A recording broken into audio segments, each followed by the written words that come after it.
Tai sveiki visi, kas dabar dalyvauja ir tie, kas dalyvaus, tiesiog jau žiūrės vėliau įrašą. Mano vardas Svenas, esu jūsų šiandien lektorius ir gal aš iškart ir pasidalinsiu skaidriam, kad matytųsi, apie ką mes šiandien kalbėsim.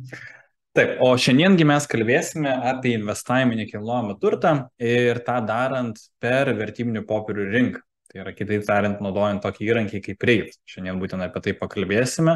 Bet aišku, prieš kalbant apie tai, kas tai yra ir kaip tai veikia, kaip sakant, mūsų rizikos perspėjimas, kurį privalau, kaip sakant, pasidalinti. Tad prekyba Admiral Markets siūlomomis finansinėmis priemonėmis, CFD, akcijos, ETF yra susijusi su didelė rizika ir kuri dėl savo sudėtingumo pobūdžio netinka visiems investuotojams. Prieš sudarydami klientų sutartį ar sudarydami sandorį būtinai perskaitykite mūsų paslaugų teikimo sąlygas. Jei reikia, pasikonsultuokite su specialistu, kad įsitikinti, jog suprantate su prekyba susijusi riziką. Šis pristatymas yra skirtas tik informaciniais ir švietimo tikslais. Internetinę mokomąją medžiagą sukūrė Admiral Markets AS, o pasaulinė auditorija platina Admiral Markets Group AS investicinės įmonės. Todėl atkreipkite dėmesį, kad šioje sesijoje pateikiama informacija gali būti netinkama visiems. Norėdami gauti atitinkamą informaciją apie grafikus, sąlygas ir bet kokią kitą informaciją, apsilankykite admiralmarketsglobal.com puslapį, pasirinkite savo gyvenamąją šalį ir susisiekite su tinkamu biuru. Šis pristatymas skirtas tik bendrai informacijai ir juo nesiekiama teikti prekybos ar investavimo patarimų ar asmeninių rekomendacijų. Bet kokia informacija susijusi su ankstesniais investicijų rezultatais nebūtinai garantuoja būsimus rezultatus. Admiral Markets neatsako už bet kokius jūsų tiesioginius ar netiesioginius nuostolius patirtus dėl bet kokio investavimo pagrįsto šiame turinėje pateiktą informaciją. Informacija nėra skirta JAV, Belgijos ar bet kurios konkrečios šalies gyventojams ir nėra skirta platinti ar naudoti bet kokiems asmenims, bet kurioje šalyje ar jurisdikcijoje, jei toks platinimas ar naudojimas prieštarautų vietos įstatymams ar kitiems teisės aktams. Taip. Admiral šūkis mokyti, prekiauti, investuoti. Ir Admirals pateikė išmanius finansinius atsakymus jums. Mes nuo 2001 metų įsipareigojame suteikti daugiau galimybių visiems jų finansinėse kelionėse, sudarydami patrauklės prekybos sąlygas kartu su išskirtinė prekybos ir investavimo ekosistema. Mes taip pat remiame finansinį švietimą, nes, ne paslaptis, bet finansų sektorius, investavimo sritis yra pakankamai baugi daugelį žmonėm. Ir dėl to mes savo klientams teikiame ne tik prekybos investavimą, bet ir kitas paslaugas. Ir viena iš tų paslaugų konkrečiai yra tinkama ta švietimo pagalba, kurią mes siekiame suteikti savo klientams. Tad nesvarbu, ar esate naujokas prekybos ar investavimo pasaulyje, ar šios srities ekspertas, mėgstantis sekti kasdienės tendencijas, Admiral suteikia žinių abiem mūsų kruopščiai parengtose kursuose ir seminaruose internetu, įprastose seminaruose, prekybos tinklalaidėse ir mokomosiuose straipsniuose.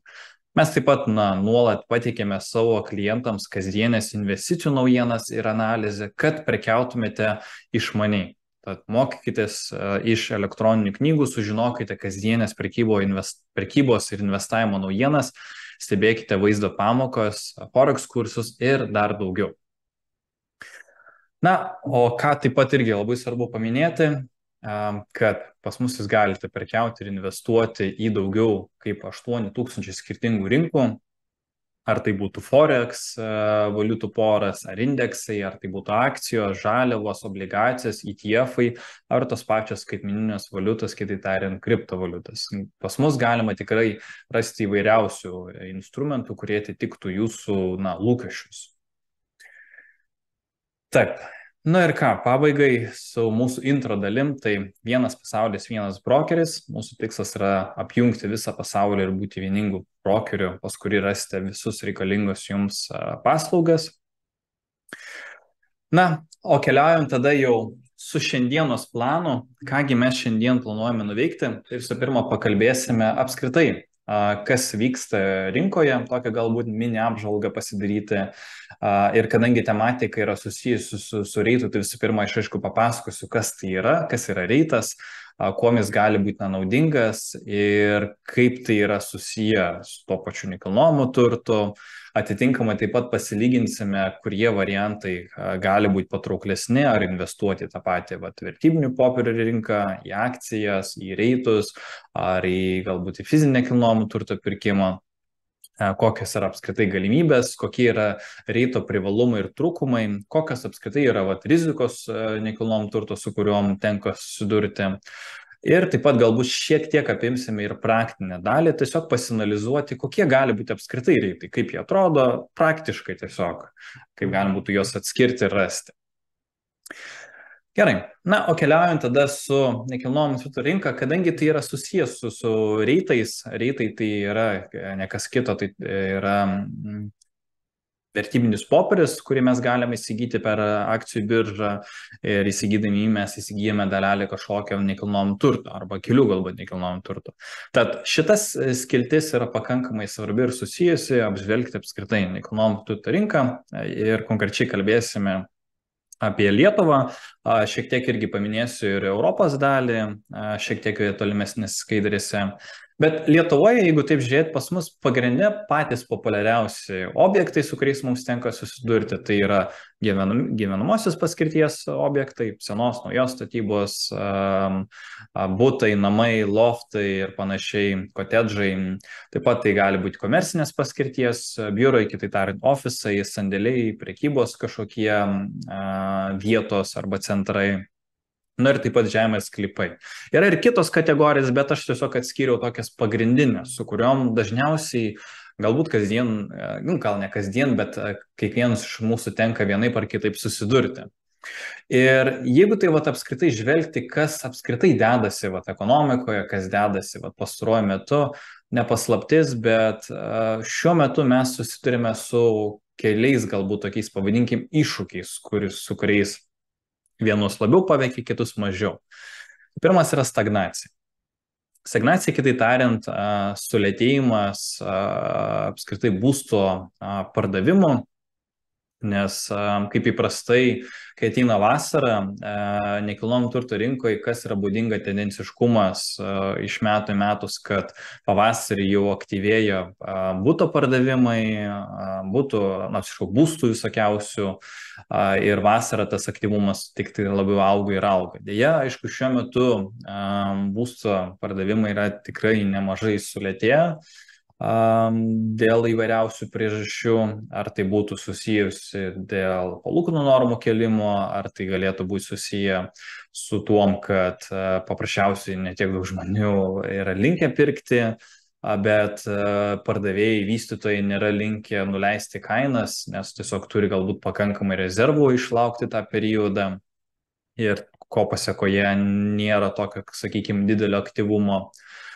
Gali būti ir aišku ir kiti aspektai susijusi galbūt su statybinių medžiagų brangimais, ypač per pastaruosius užpraeitus metus, kai buvo pakankamai stipriai išbrangę statybinės medžiagos, ko pasekoje lėmė taip, kad apskritai savikaina būstų išbrango ir vystytojai ir taip nėra linkę nuleisti, nes jie arba patirs didžiulius nuostolius ir jiems tiesiog neturi kito pasirinkimo. Gali būti vienas iš tokių aspektų.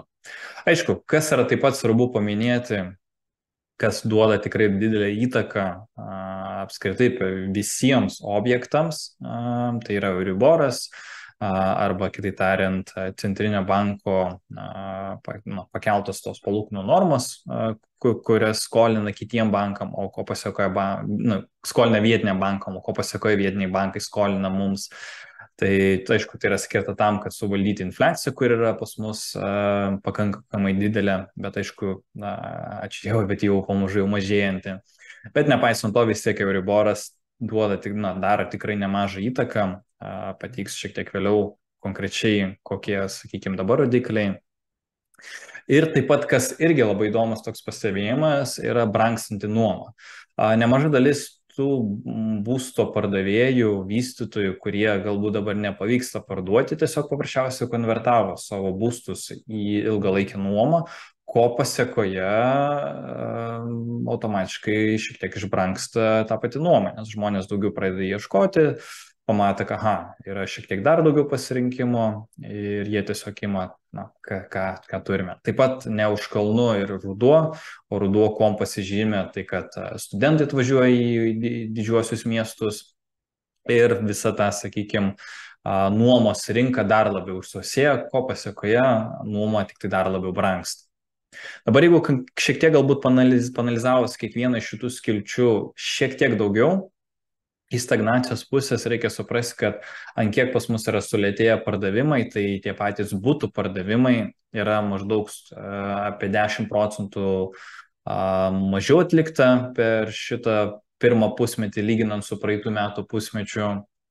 Taip pat sumažėjo ir namų pardavimai, tas ir gerokai labiau pasijuto, 23% kritimas lyginant su tų pačių praeitų metų pirmojo pusmečiu.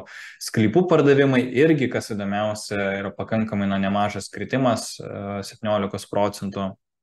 Vėlgi, ką tai reiškia, ką šitie skaičiai aiškina, tai kad yra tikrai apmažėjęs tas pardavimų skaičius, ko pasiekoje visa ta rinka yra daugmaž šiek tiek labiau sulėtėjusi. Toliau, jeigu kalbant, pavyzdžiui, apie tą patį Euriborą, tai Euriboras dabartinis 3 mėnesių yra 3,8%. Tikėtina, jis gal dar šiek tiek bus augimas iki metų pabaigos, kas vėlgi gausis, kad visos paskolos, kurios buvo paimtos iš banko, tai yra būsto paskolos, leasing ir panašiai, jie automatiškai išbrangsta, ko pasiekoje žmonės yra mažiau linkę išleisti kitiem dalykam, o sumoka už tuos būtinos įsipareigojimus. Ir atitinkamai, mažiau žmonių linkę automatiškai kažką pirkti, kažkokius būstus, tai ko pasiekoje visa rinka irgi, juntamai labai tai pasijunta. Taip pat dar irgi labai įdomus pastebėjimas su šito visa dalim, tai kad daugėja laisvo ploto apskritai biurų segmentuose, ofisuose, vien dėl to, kad pakankamai išpopuliarėjęs, ypač nuo COVID-o, tas darbas iš namų arba remote work, nes žmonės yra linkę dirbti jau ne iš ofisų, bet už nuomą vis tiek reikia mokėti darbdaviams, tai tas irgi daro įtakos labiau iš komercinės paskirties objektų pusės. Dabar jeigu žiūrėti apskritai su visom šitom rinkom, pavyzdžiui, Europoje irgi toks įdomus pastebėjimas, irgi pakankamai juntamas tas sąstingis, kad jeigu tai atkreipus dėmesį į kainų pokyčius, čia yra pateikta dviem spalvom, violetinė yra namų kaina, kur yra tamsiai mėlyna, tai yra nuomos kaina.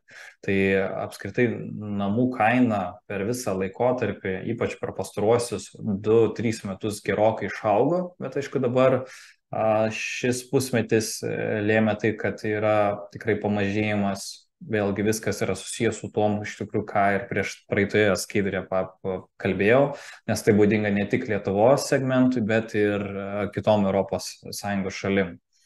Nuoma, aišku, kaip ir matosi, stabiliai brangstanti ir tiesiog, tai yra situacija, su kuria mums dabar šiuo metu tenka susidurti. Čia yra taip pat kitas grafikas, kuris yra pateiktas, čia labiau kiekvienos šalies konkrečiai. Ir galbūt šiek tiek priartinsiu, kad taip aiškiau labiau matytųsi. Mes galime pamatyti, kad Lietuva yra viena iš tų šalių, kur, šitas trečias būtų viena iš tų šalių, kur nuomos kainos, tai vėlgi, čia tos pačios spalvos kaip ir buvo viršui, violetinė yra namų kaina, o tamsiai mėlyna yra nuomos. Tai kaip ir matome, nuomos kaina netgi peršoko, augo gerokai stipriau negu pačių namų kainos, kas irgi lemia tai, kad tiesiog yra dabartinė rinka yra tokia. Dabar, kodėl aš apskritai kalbu apie visus šitus dalykus? Tiem žmonės, kas galbūt svarsto apie investavimą į nekilnojamą turtą, reikia tiesiog akcentuoti tokius kelius dalykus, kad tikrai yra nemažas toks aplėtėjimas, apmažėjimas ties tuom. Aišku, tai yra vis tiek laikinas periodas, tai nereiškia, kad tai bus visada. Tai tiesiog yra tam tikras cikliškumas pasireiškia, tai mes esame viename iš tokių ir tiesiog, kad tą reikėtų atkreipti dėmesį. Dabar, Kalbant apie reitus, tos taip vadinamus, tai kaip ir minėjau, reitai, jeigu taip grinai savo taip apibūdinus, tai yra tiesiog paprasčiausiai įmonė bendrovė, kuri valdo, eksploatuoja arba kitaip tariant, naudoja arba finansuoja kažkokį pajamingumą generuojantį nekilnojamą turtą įvairiausiuose sektoriuose. Ir tai gali būti įvairiausių objektų. Daugiabučiai pastatai, biurai, prekybos centrai, viešbučiai, duomenų kažkokie centrai, medicinos įstaigos ir panašiai. Dabar reitai, kuom jie išsiskiria galbūt nuo tiesioginio įprasto investavimo į nekilnojamą turtą, tai kad investuojant tiesiogiai nekilnojamą turtą, kas dažniausiai yra reikalinga. Mums reikia skirti nemažai laiko, dėmesio, energijos, resursų, pinigų ir žinių, kad išsirinkti kažkokį objektą, jį nusipirkti, paleisti, nežinau, nuomai ar vėliau parduoti ir iš kapitalo prie jų užsidirbti. Bet kitaip tariant, mes turime daug darbo, kurį reikia atlikti, kuriame reikia skirti nemažai laiko, reikia skirti nemažai pinigų, nes vis tiek nekilnojamą turtą įsigyti, jeigu be paskolos, tai yra tikrai brangus užsiėmimas, nes kainos gali būti priklausomai nuo to, kur mes perkame, didžiuosiuose miestuose brangiau, mažuosiuose mažiau, bet vis tiek mums reikės skirti 50-100 tūkstančių, dabar iš viso yra įprasta ir 200 tūkstančių mokėti už ten 40-50 kvadratų kažkokį butą. Tai ką tai reiškia, tiesiog reikalinga didelių investicijų tam, kad įsigyti kažkokį nekilnojamą turtą ir jeigu mes norim gauti iš jo kažkokį rezultatą, tai yra kažkokį pajamingumą, ar tai būtų iš nuomos, ar iš kapitalo prieaugio, reikia aišku taip pat skirti ir nemažai turėtų žinių supratimų, kur investuoti, kokį įsigyti, kokiam rajonui ir panašiai, kas vėlgi labai daug tokio darbo kaip ir prisideda. Dabar reitai principas yra toks, kad mes vietoj to, kad daryti tai, ką aš dabar papasakojau, kiek čia skirti pinigų ir panašiai, mes už dalelės tos sumos, kurias išvardinau, vietoj 200 tūkstančių skirdami, 50, 100, 200 eurų, mes įsigijame dalelę bendrovės, kuri užsijima kaip tik nekilnojamą turtą visom tom, ką aš išvardinau. Tai yra pirkimai, pardavimai, nuomos, finansavimai ir panašiai. Ir jie viską tą prižiūri, mes nesukam galvos, neskiriam tam laiko, neskiriam tam labai daug lėšų, jeigu mes, tarkim, negalime tiek skirti, kiek pirkdami tiesiogiai nekilnojamą turtą. Ir mes turime profesionalų rankose prižiūrimus visus objektus, kuriuos mes galime nuvykti, apžiūrėti, pačiupinėti, kaip jie atrodo, jie vis tiek yra, jie yra fiziniai, bet tiesiog skirtumas yra tai, kad mes visą tą administracinę dalį labai stipriai supaprastiname savo ir mes nebesukam galvos, kaip čia ką daryti ir panašiai. Tai reitus galima net ir dar kitaip, jeigu apibūdinti, kad tai būtų lengviau įsivaizduoti, tai tam tikrą prasme primena kaip fondus. Jeigu yra tekę girdėti, tai yra fondas kaip toks, sakykime, rinkinys, kurį mes ten daug investuotojų sumeta pinigų savo ir tas fondas investuoja į įvairiausias turto klases. Tai akcijas, obligacijas ir panašiai. Tai čia galim tam tikrą prasme panašiai. Irgi sumetame investuotojai į bendrą tokį krepšį ir investuojame daug įvairiausių nekilnojamų turtų. Reitai taip pat kuom pasižymi, kas juos daro unikalius, jeigu lyginant, nežinau, į standartinius fondus ir panašiai, kad esminiai reikalavimai norint įsteigti reitą arba trustą, jeigu taip jau lietuviškai trustas, kaip galbūt jau sakyti, tai visų pirma, kad 75% viso turimo turto turi sudaryti nekilnojamas turtas, kad tai galėtų būti traktuojamas kaip reitas. Taip pat 75% generuojamai pajamų turi būti, privalo būti sudarytos iš nuomos pajamų, palūkanų kažkokių mokėjimų arba iš nekilnojamo turto pardavimų. Ir kitas dar toks įdomus faktas, bet bent iš svarbiausių, kuris yra svarbus, ypač kai mes nusprendžiam investuoti į reitus, tai kad minimum 90% apmokestinamų pajamų privalo būti išmokama investuotojams dividendų pavidalu. Tai reitai tai yra ne kas kitas kaip puikus būdas investuoti ir generuoti dividendus, arba kitai tariant pasyvias pajamas, kurie įprastai yra išmokami kas ketvirtį, yra kai kurios bendrovės, kur išmoka ir kas mėnesį, yra ir rytesnių pavydalo, tai čia jau labai priklauso nuo to, kokią mes pasirinkame reitus. Dabar taip pat ką reikia paminėti, tai kad reitai gali būti skirtingų tipų. Yra nuosavybės, hipotekos, privatus ir vieši, bet nelistinguojami.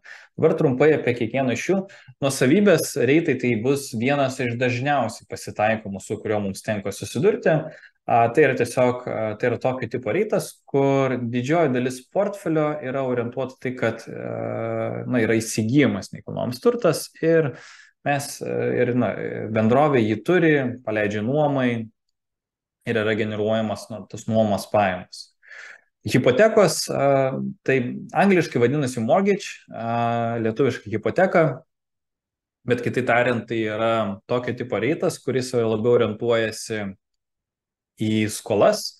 Tai jo pagrindinis pajamų šaltinis yra tai, kad jis finansuoja tų nekilnojamų turtų įsigijimus ir iš tų mokamų palūkanų, kaip pavyzdžiui mes imame būsto paskolą ir mokame bankui, tai panašaus principo veiktų britai, kad jie uždirba iš tų palūkanų, kurias gauna, kadangi jie paskolino ten pinigus tam, kad kiti galėtų įsigyti šituos nekilnojamą turtą. Ir aišku, kadangi tai yra hipoteka, tai yra įkeistas turtas, kuris yra privalomai turi būti įkeistas. Tai hipotekos reitas principas yra tai, kad kaip su būsto paskolom yra mokamos palūkanos, jie uždirba didžiąją dalim iš palūkanų. Toliau, privatus ir vieši, bet nelistinguojami, čia yra rečiau naudojami, tai aš juos tik labai taip trumpai apžvelgsiu, labai nesifokusuosime. Privatus tai reiškia, kad jie nėra viešai listinguojami, tai reiškia, mes negalime jos akcijų biržoje arba vertybinių popierių rinkoje įsigyti, jie prastai yra prieinami arba per kažkokius labai specifinius brokerius, arba tiesiogiai per tos reitų bendrovę. Jos įprastai norint investuoti, tai ten galima nuo 25-50 tūkstančių, tai įprastai dažniausiai šitas yra praleidžiama dalis, bet gali būti viena iš opcijų tokių irgi, jeigu pasirinkti. Dabar vieši ir nelistinguojami, tai labai įdomus, labai toks nišinis principas yra tai, kad tai yra kaip ir vieša kompanija.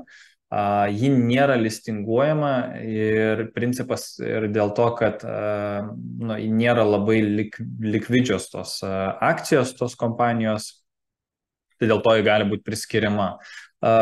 Iš principo labai retai toks pasitaikantis, bet tiesiog norėjau paminėti, kad tiesiog kad žinotumėt, kad yra tokio tipo, kaip sakant, reito tipas. Gerai, keliaujant tada toliau. Dabar, jeigu kalbant apie reitus ir nekilnojamą turtą, apie fizinį nekilnojamą turtą, kurį mes tiesiogiai nusiperkam, pavadinkim, tai galima iš esmės labai įdomus su jais palyginimas, kai mes nusprendžiame pažiūrėti, taigi kurį čia pasirinkti.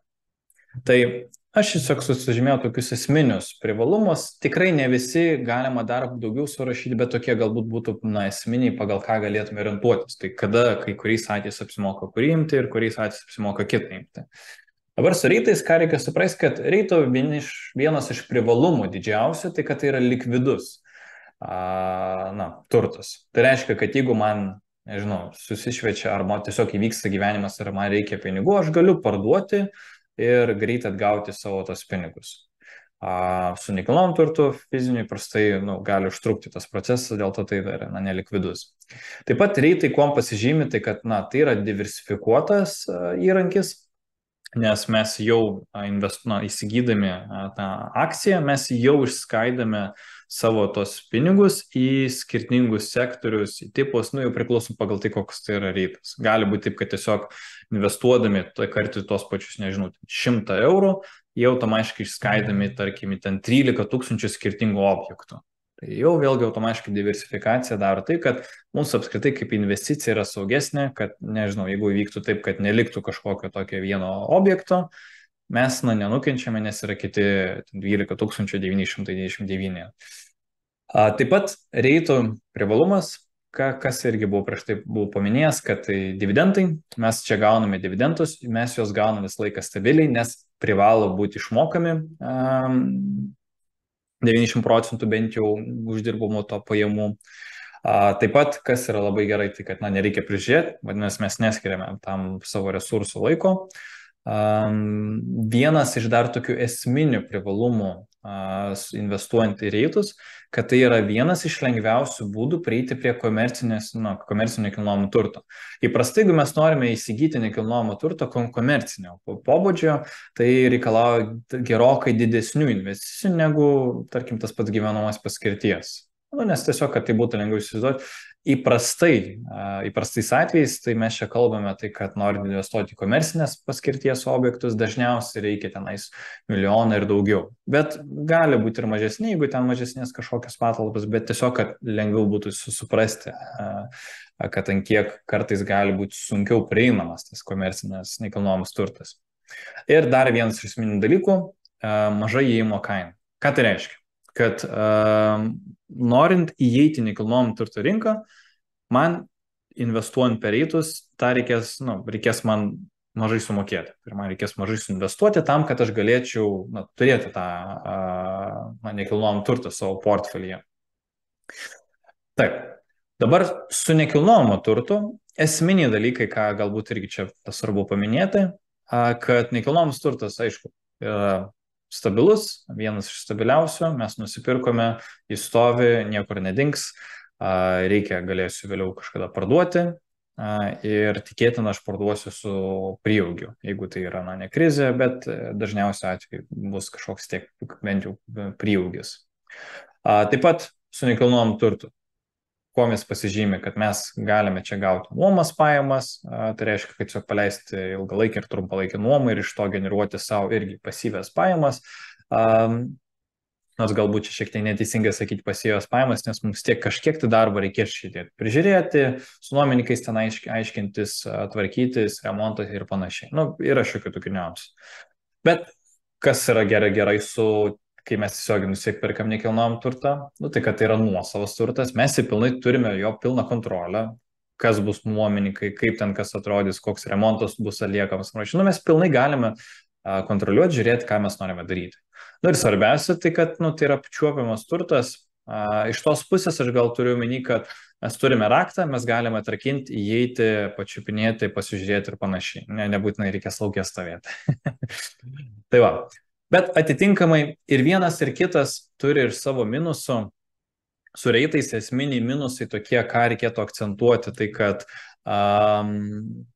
reitai labai priklauso nuo to, kas vyksta rinkoje, ką aš turiu minėję, tas rinkos volatilumas, kad jeigu rinka tuo metu yra labai tokia nestabili, daug judėjimų, daug neaiškumų ir panašiai, tas gali irgi tiesiogiai pasireikšti iš tos pusės, kad tiesiog pats vieneto kaina gali stipriai pajudėti kažkuria pusę ir atitinkamai. Čia galbūt labiau, kad būtų lengviau įsivaizduoti kaip ir su akcijų, kad jos vis tiek yra priklausomai nuo to, kas vyksta rinkoje. Jeigu rinka labai volatili, tai atitinkamai mūsų akcijų vieneto kaina gali stipriai pajudėti ir atitinkamai netinkamų metų pardavus arba nusipirkus, mes galime turėti netinkamą rezultatą, nuostolį ir panašiai.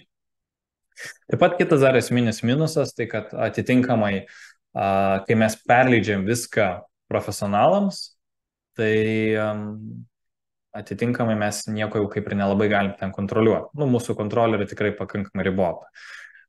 Mes negalim ten žiūrėti, kas bus nuomininkas, kaip ten atliekamas remontas, nes mes visą šitą dalį kaip ir patikim profesionalams, mes iš esmės neskum galvos. Dar kitas esminis minusas su reitais yra tai, kad reitai yra pakankamai jautrus palūkanų normų pakeitimams. Ką turiu minį? Didžioji dalis reitų bendrovių, jos savo visą turtą, kaip jie augina, tai yra naudojant svertą. Tai yra kitaip tariant skolintis pinigais. Dažniausiai ryto bendrovės jos turi bendradarbiavimą su įvairiausiom skolinimo įmonėm, bendrovėm, bankais ir panašiai. Ir vis tiek, kadangi yra, gauna tos paskolintus pinigus, atitinkamai, jeigu palūkanų norma kyla, tai išmokami dividendai gali sumažėti. Ne dėl to, kad tiesiog paprasčiausiai neišgali sumokėti arba tiesiog tas apmokestinamos pajamos jos krenta. Tai tas labai labai svarbu atkreipdėmėsi, ypač galbūt dabartiniam kontekste gali atrodyti ne taip baisiai patrauklu investuoti, kai palūkanų normos yra išaugusios, bet čia tiesiog jau reikėtų jau žiūrėti pagal bendrovę, kaip sekasi tai ryto kompanijai, kokius yra išmokę dividendus ir galbūt tam tikrais atvejais viskas yra tvarkoje, net ir tokiais periodais. Svarbu atrinkti tinkamai tą kompaniją. Na, o su fiziniu nekilnojamu turtu arba tiesioginiai nusipirktų, tai vienas iš esminių ir didžiausių minusų, kuris stabdo daugelių žmonių investuoti į nekilnojamą turtą, tai kad yra didelė įėjimo kaina. Mums tiek reikia keliasdešimt tūkstančių bent jau tam, kad mes galėtume įeiti į tą rinką. Nesvarbu, ar tai mes tą darome su paskola, su svertu, ar mes tą darome be paskolos. Tai labai svarbu tiesiog tą atkreipdėmėsi, kad čia mums reikės daugiau investuoti ir daugiau skirti pinigų. Taip pat nekilnojamas turtas, kuom pasižymi, tai kad tai yra viena iš nelikvidžiausių turto klasių. Tai reiškia, kad jeigu man reikia greitai gauti didelę kiekį pinigų, tai gali užtrukti nuo kelių mėnesių iki kelių metų, kol man pavyks parduoti tą nekilnojamą turtą. Tai reikia atkreipdėmėsi, kad nelikvidumas yra pakankamai vienas iš tokių didelių minusų čionais. Taip pat vienas iš tokių esminių irgi minusų, tai kad čia aišku reikalinga aktyvi priežiūra, tai kaip ir minėjau, kad tai čia mes kaip ir negeneruojam visiškai pasyvias pajamas, nes mums tiek kažkiek tai reikia prižiūrėti. Remontus atlikinėti, su nuomininkais aiškintis, jeigu ten trumpalaikė nuoma, tai valymai užsakinėti ir panašiai. Priklauso to, kaip mes išnaudojam tą objektą, nuo to ir priklauso, ant kiek yra tas aktyvi priežiūra. Taip pat investicijų susitelkimo rizika. Kas tai yra? Čia, kad būtų lengviau įsivaizduoti, įprastai, kai mes investuojame į nekilnojamą turtą, mes įsigijame vieną objektą. Gerai, galbūt du. Ir ką tai reiškia, kad tiesiog yra labai didelė krūva pinigų vienoje vietoje susitelkusi. Tai reiškia, kad jeigu kažkas ištiktų, kažkoks force majoras ir panašiai, nes mano didžioji dalis mano portfeliai neša didžiulę riziką, kad gali tiesiog dingti ir prapulti. Tai kad tiesiog irgi labai svarbu akcentuoti, kad norint diversifikuoti, aišku, mums reikės daugiau tiesiog objektų įsigyti, ko pasiekoje reikia tiesiog daugiau pinigų investuoti. Tai tiesiog supraskit, renkantis vienokį ar kitokį instrumentą, į ką reikėtų akcentuoti, aš manau, ir reitai, ir nekilnojamas turtas tikrai gali būti kiek nuostabus įrankis kapitalo auginimui ar pasyvių pajamų generavimui, bet tiesiog reikia akcentuoti į tam tikrus niuansus ir pagal save spręsti, kuris būtų labiau prieinamas. Jeigu portfelio formavimui, tai manau, kuo daugiau mes turime skirtingų turto klasės, skirtingų įrankių, tuo yra geriau, nes turime tiesiog labiau išskaidytą portfelį, kuris yra labiau atsparus išorės kažkokiems poveikiams, rinkos situacijom ir panašiai. O dabar įdomumų dėlį galime iš esmės pasilyginti tos pačius reitus su akcijom. Nes kadangi mes reitus įsigijame per akcijų biržą, per vertybinių popierių rinką, o ten pat mes galime įsigyti ir tas pačias akcijas, tai įdomumų dėlį galim pasilyginti, kuom kiekvienas gali būti patrauklus. Tai labai panašus čia kriterijai, galbūt kai kurios čia ištraukiau, kurie nėra aktualūs, bet galim taip iš esmės pasilyginti, kas yra taip įdomiai. Tai ir vienas ir kitas yra likvidus, galim bet kada esate reikalui parduoti, nekalbant apie tam tikras situacijas, kai nežinau, daug judėjimų į rinką volatilį, bet iš principo tai likvidžios investicijos. Ir vienas ir kitas yra diversifikuotas per skirtingas kažkokius sektorius, ar tai per tipus, jeigu ryto atveju, ar tai galbūt per skirtingas kompanijas, jeigu mes įmame galbūt kelias investuojame kompanijas. Ir esminis skirtumai galbūt tik yra tai, kad su akcijom mes įprastai turime didesnę grąžą, vien dėl to, kad reituose mes neturime didelių vienetų kainų pokyčius, ko pasiekoje mes neturime to nuo didelio rezultato, jeigu mes, tarkim, parduodame ir iš kapitalo prieigų užsidirbame. Su akcijom tai vienas iš dažniausių būdų, kai mes užsidirbame tą pelną, gražą, tai kai mes parduodame vėliau su didesnė, parduodame už didesnį vieneto kainą.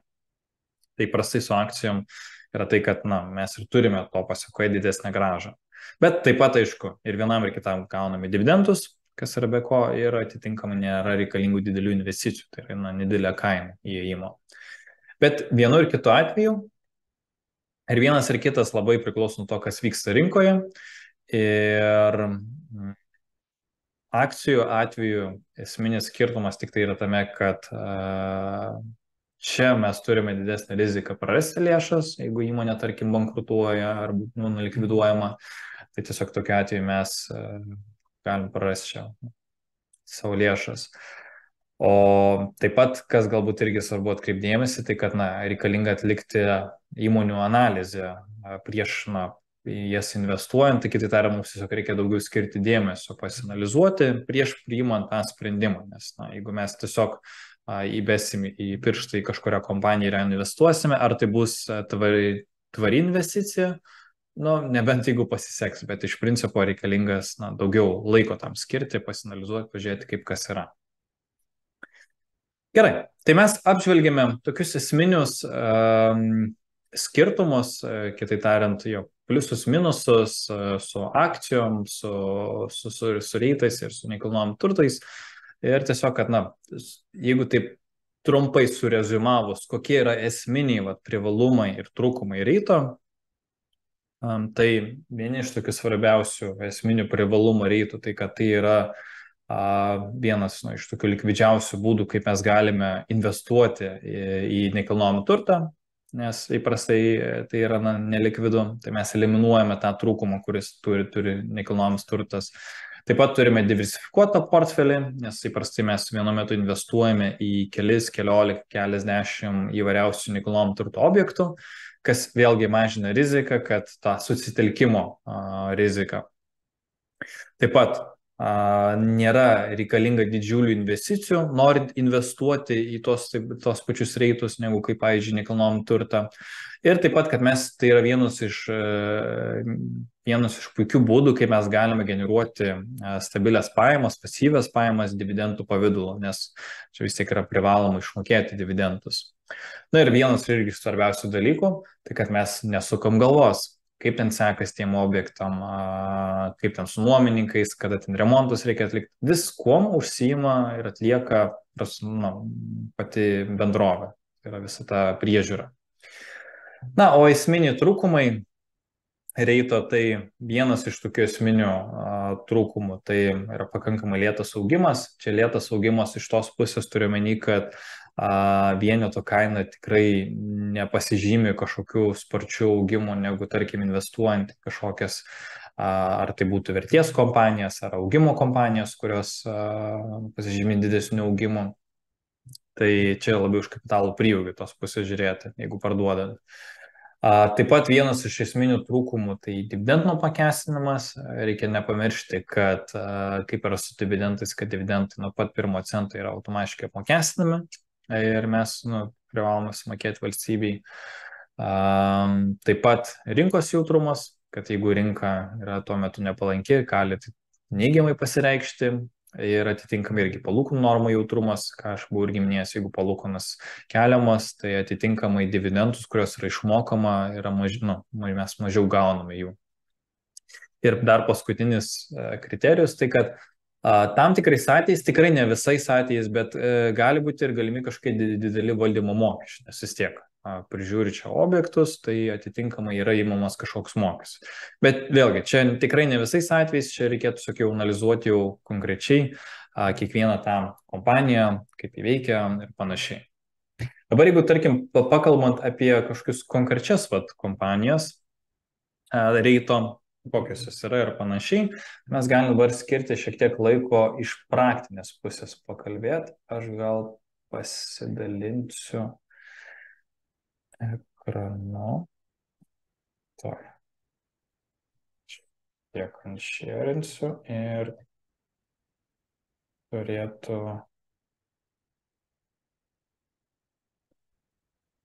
Taip, turėtų rodyti dabar mano ekraną. Jo. Gerai. Taip, sakykime, prisijungsiu aš dabar prie savo paskyros Admirals. Galėsiu pasinagrinėti kelis skirtingus variantus. Taip, nueikime į sąskaitą. Taip. Na ir tarkim, galima iš esmės įsivesti įvairiausius variantus. Vienas iš paprasčiausių būdų, kaip galima surasti kažkokius trustus, galima bandyti prašyti trustus. Tai kartais galime rasti kažkokius variantus, bet vienas iš paprasčiausių būdų dažniausiai užtenka parašyti Realty Trust arba Realty, nes Realty tai reiškia susijęs su real estate arba nekilnojamu turtu. Ir mes čia galime iš karto automatiškai matyti skirtingus variantus. Tikrai ne visi bus pateikti, bet čia gali būti vienas iš tokių paprastesnių būdų, kaip bent jau atrasti kažkokį tą trustą. Na ir tarkime, galim pasirinkti paprastumą, kaip pavyzdys pirmas, Arbor Realty Trust Inc. Kas tai yra? Mes galime iš esmės visą laiką pasižiūrėti, pasidomėti, kas tai yra per kompaniją. Ar tai tą padarius per vieną iš kažkokį puslapio, tarkim, ten Yahoo Finances ar Seeking Alpha, galima tiesiog į Google įrašyti ir ką mes matome, kad Arbor Realty Trust tai yra hipotekos tipo trustas, kuris labiau orientuojasi į mortgage, į paskolas, į daugia šeimas, arba tiesiog ne tik daugia šeimas, bet čia labiau į pastatus, kurie gyvena daug šeimų, daugiabučiai ir panašiai. Labiau į šitą dalį gali būti šitas orientuotas.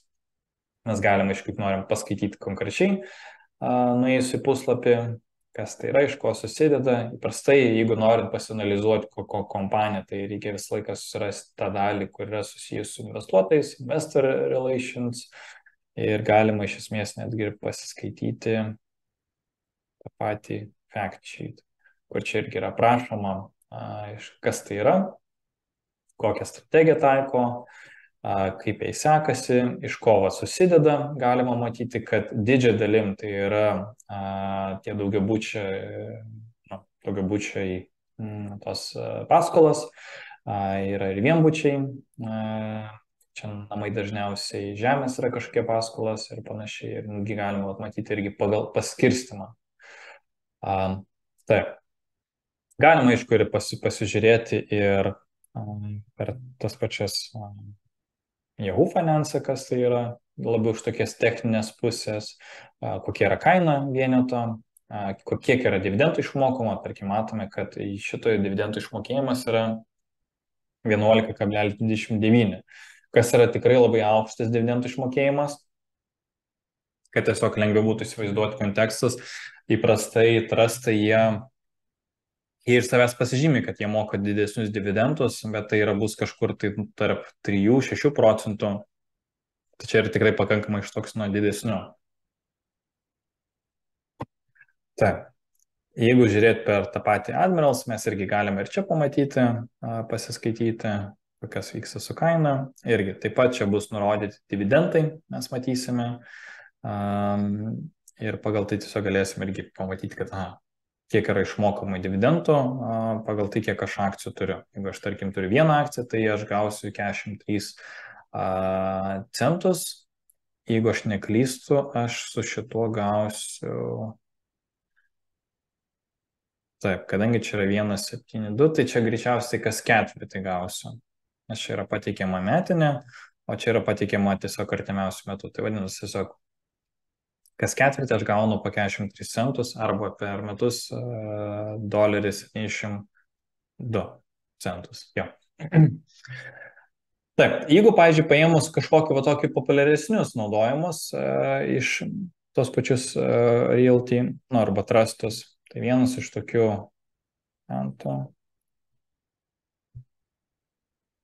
income. Vienas galbūt iš labiausiai girdėtų, populiariausių pasitaikančių trustų Realty Income. Tai yra trustas, kuris pasižymi tom, kad mes investuojame į 13 000 skirtingų komercinių paskirties patalpų. Visos yra paleistos ilgalaikį nuomai, tai reiškia yra generuojamas stabilios pajamos kas mėnesį ir tai yra vienas iš tokių retesnių trustų, kur dividendai yra išmokami kas mėnesį. Įprastai dažniausiai yra išmokama kas keturis. Realty Income pasižymi tom, kad yra išmokama kas mėnesį. Pavyzdžiui, jeigu nuėjus, čia irgi galima tai pasinalizuoti, pasižiūrėti, kad jo išmokėjimas yra 5,45 procentai arba 3 doleriai per metus nuo suinvestuotos sumos. Tai tiesiog pagal tai irgi galima žiūrėti ir suprasti, kad aha. O šiaip jeigu, tarkim, irgi norėtų pasidomėti, irgi užtenka tiesiog įvesti Realty Income, nueiti, tarkim, jų puslapį, galima nueiti skilti investments, galima net ir kartais būna jie ir atskirai pasižymėjo, kas įeina jų, tarkim, portfelis. Ir mes galime matyti, kad yra virš 13 tūkstančių komercinės paskirties ilgalaikė nuoma rodyta. Viskas yra sutartis, skirtingi netgi sektoriai. Galim net ir matyti ir čia pagal lokacijas, kas kur įeina, kokiam regione yra netgi Europoje. Ir galim net, jeigu ir norisi, pasidomėti, kokie, sakykime,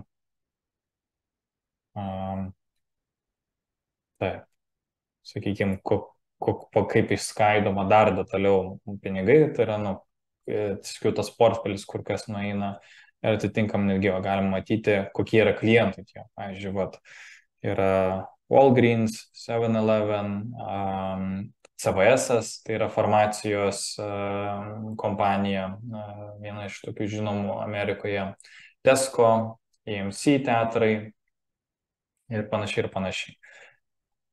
Taip, jeigu dar pažiūrėti tokius gal kelis porą irgi variantų, mes galima dar pasirinkti tokius opcijas kaip, pavyzdžiui, American Tower. Taip, American Tower. American Tower. Irgi moka dividendus, kaip privalo mokėti.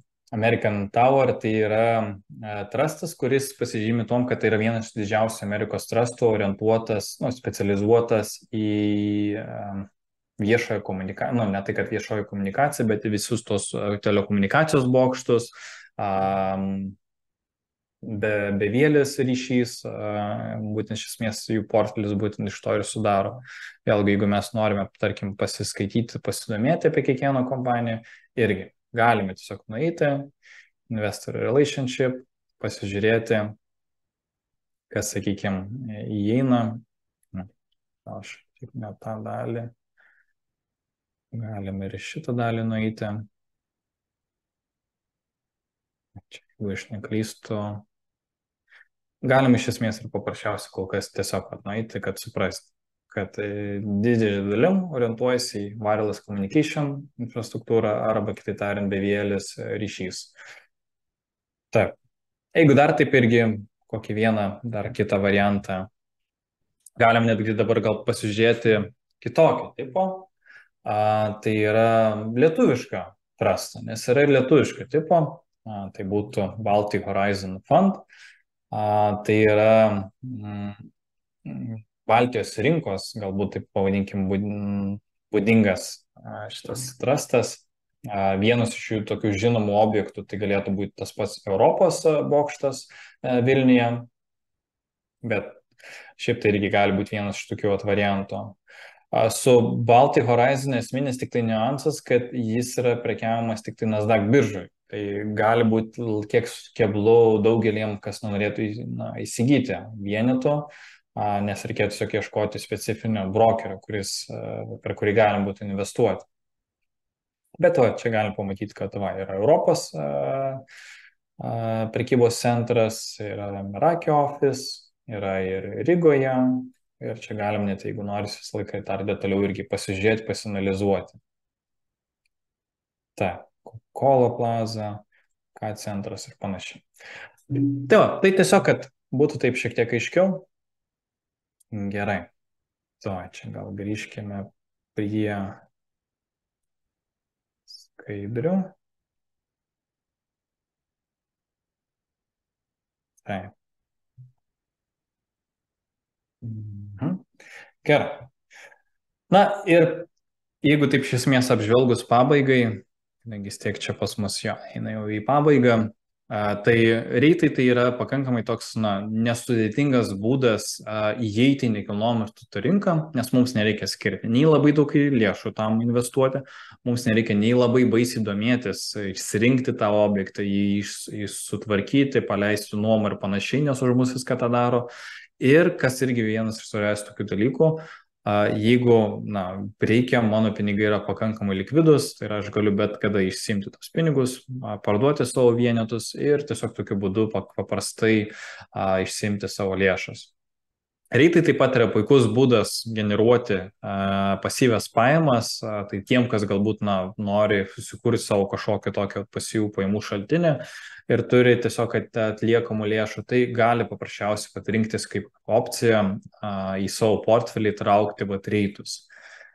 O pabaigai, kadangi vis tiek jau visiškai jau pabaigai mes keliaujame, tai jeigu, tarkim, matysite, kad dar norėsit kažkokiu toliau sekti naujienų arba kitai tariant kažkokiu ateinančių seminarų, webinarų, tai visą laiką sekite mūsų šitos YouTube kanalą arba Facebooką. Taip pat galima visus ateinančius seminarus rasti mūsų puslapyje admiralmarkets.lt švietimo skiltyje. Apie ateinančius seminarus visą laiką yra nuolatos talpinama. Kiekvieną mėnesį tikrai galim pamatyti apie ateinančius webinarus ir pasižiūrėti, kas, ką gero galbūt galima daugiau sužinoti. Tai va, o pabaigai kaip ir iš esmės kaip ir tiek. Jeigu turėsit kažkokių klausimų susijusių su reitais ar galbūt su mūsų naudojantis platforma, tai nebijokit, susisiekit su mumis, yra pateiktas telefonų numeris, galite ir atvykti ir gyvai į ofisą, svarbiausia iš anksto reikėtų užsiregistruoti, ofisas randasi Vilniuje. O taip pat, jeigu turės kažkokių klausimų, kreipkitės pas savo asmeninį vadybininką, pas mane galbūt, ir tikrai mielai padėsim. O kol kas šiandien kaip ir tiek, tai ačiū visiems, kas dalyvavot ir pelningų investicijų.